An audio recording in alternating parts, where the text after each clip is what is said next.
So welcome back to the channel. In this video we're going to talk about how to make 5k per month on average, working only 4 hours per day. Now, quick intro: if you're new to the channel, my name is Ardi. I am a thumbnail designer. I do that for about 4 hours a day, and I do make around $4,000 to $6,000 per month, so I know what I'm talking about. By the way, there's also proof about that in the comment section below. In the description below, you're going to find a link to a PDF file with a lot of paid invoices, and you can check that out if you want. So that's pretty much what we're going to cover here: how to copy what I am doing and be able to make as much money as I make, which is on average about $5,000 per month, working around 4 hours per day. And you're going to do that by designing YouTube thumbnails. And to do that, you should or you have to make around 10 thumbnails per day. So if you make 10 thumbnails per day and you charge $20 per thumbnail, that's $200 per day. If you work 22 days, you are going to make $4,400 per month. Okay, if you charge $25, you're going to make more than $5,000. Now let's talk about the time aspect. So how can you do that working only 4 hours per day? Okay, in order to make 10 thumbnails in 4 hours, okay, so 4 hours are about 240 minutes. So in order to do 10 thumbnails in 4 hours, you need to average about 25 minutes per thumbnail. Okay, so you shouldn't spend more than 25 minutes per thumbnail. I usually don't have to spend more than 20 minutes, okay, per thumbnail, and I can very comfortably make about 3 thumbnails per hour. And the way to do that is actually fairly simple. You just need to work with channels that need simple and effective thumbnails. Okay, you will not work with clients like that have very large channels, okay, 1 million, 5 million, or whatever. You're not going to go after those channels, and you will not make, or you shouldn't make, thumbnails that look like Mr. Beast thumbnails, because those take a lot of time. And that's pretty much what I do. I only work with channels that need simple but effective thumbnails, and that's how I'm able to make a very good income without needing to work a lot of hours. And the reason why I actually did that and I focused only on those channels is because I have very limited Photoshop skills. So I know how to design. First of all, I'm self-taught. I never studied graphic design. I studied architecture, and I had to learn how to use Photoshop in order to make presentations in university. So my Photoshop skills are still very limited, so I only use very few and very basic tools within Photoshop, okay? And with the knowledge that I have, I can only design basic stuff. So I had to focus on designs that were simple but effective, and I realized down the line that that's actually the best way to go about it, because if you work on thumbnails that are very complex, you cannot really work with a lot of channels. So if you work with thumbnails, let's say that you work for a channel that's like Mr. Beast's channel, okay? So if you spend 8 hours on one thumbnail, even if you charge $200 for that one thumbnail, you're going to eventually get paid about $25 per hour, okay? So in many places around the world, that's a very nice income, but there's no reason not to make more than that if you can make more than that. And there's no reason to limit yourself with just a few clients if you can actually have more clients and make more money from them in total, okay? And increase your risk of being without work, because it's different to have 7 clients that maybe want 1 thumbnail per week. So you actually you make 7 thumbnails per week, you work just with 7 clients, and you make 1 thumbnail for each of them per week, okay? But that 1 thumbnail takes 8 hours, okay? So that's, first of all, that's if 1 client leaves, that's 1/7 of your income instantly went out the window. Okay, and that's a massive amount of money. Okay, if you're making $5,000 per month, okay, that's like $800. Okay, that's going out the window. So I prefer to have more clients that I can stack on top of each other and make simple thumbnails for them, so my risk is lower than to have very few clients that need very complex thumbnails.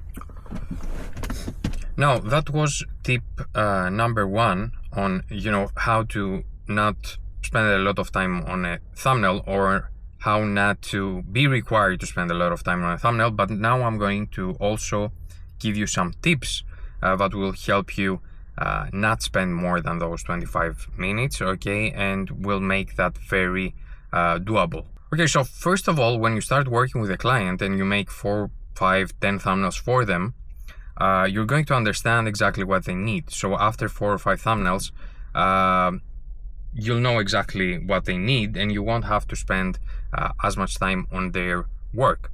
And also, the more thumbnails you make for somebody, you're going to build a gallery of designs, of PSD files that you can open and reuse. So if you have a thumbnail that has a similar concept to another thumbnail that you made, let's say 3 or 4 months ago, you're just going to open that PSD file and just edit that, okay, and make something sort of similar. You might change the photo, you might change a little bit of the text, but you have a lot of the work already, let's say, pre-done for you, okay? So that's going to save you a lot of time. So I have clients, for example, that I have designed more than 200 thumbnails for, and all I need to do is go in their gallery of PSD files. So what I do is I put everything, all the designs for each client, I put them in their own folder, and all that I have to do is just open their folder and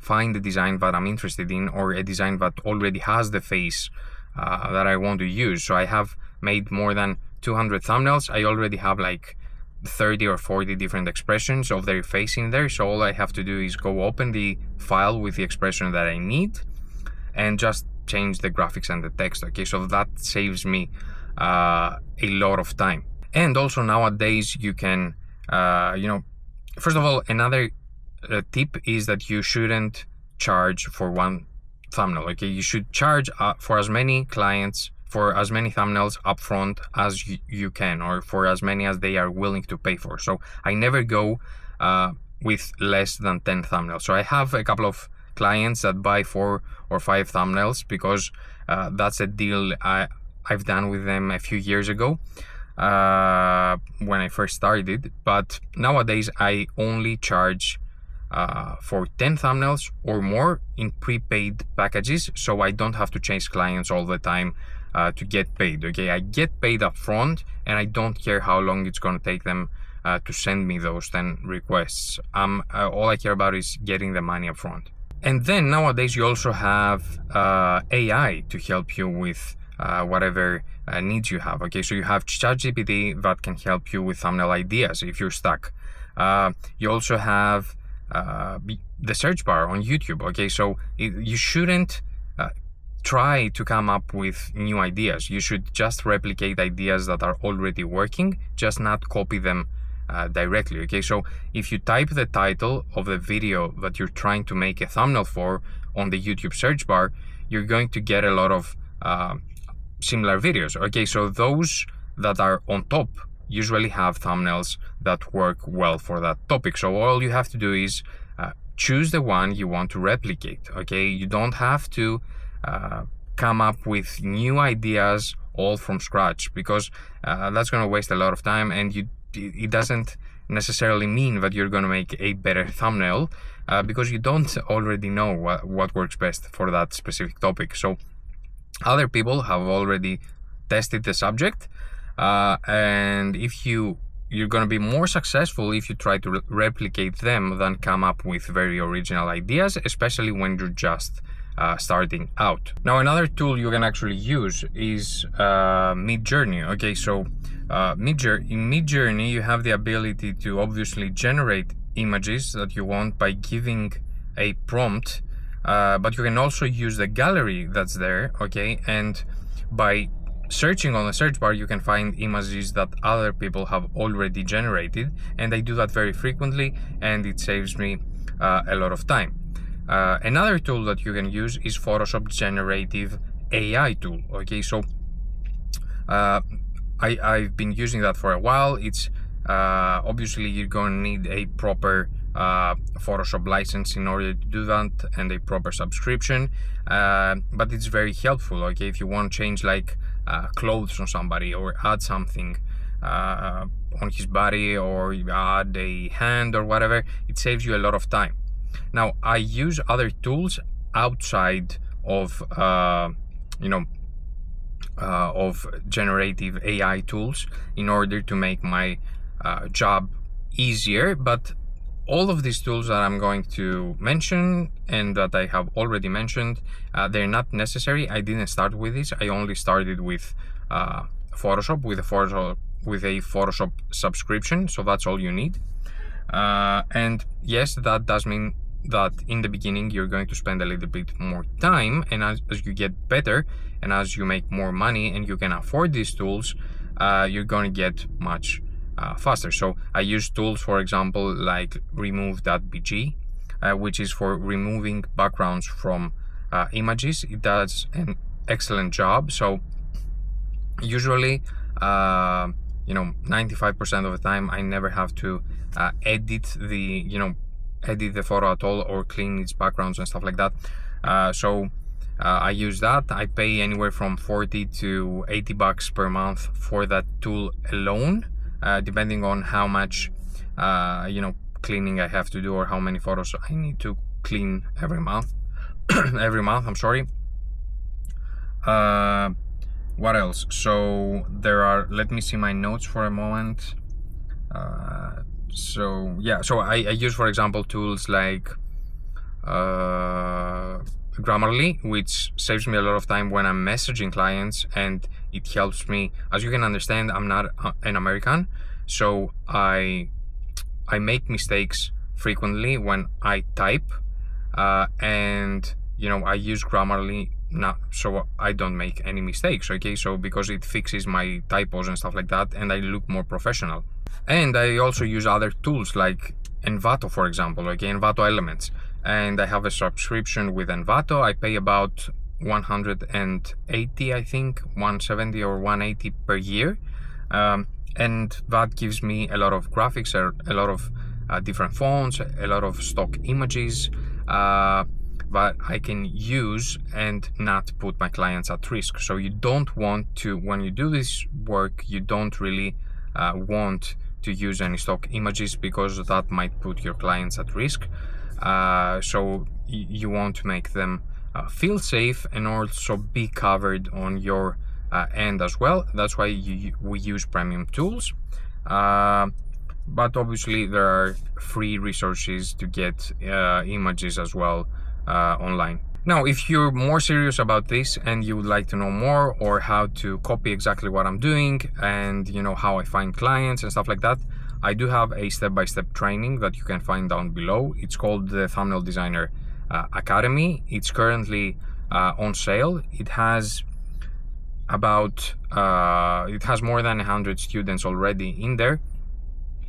And yeah, it teaches you everything from how to make effective thumbnails. I don't go into Photoshop to show you exactly what kind of tools to use and stuff like that,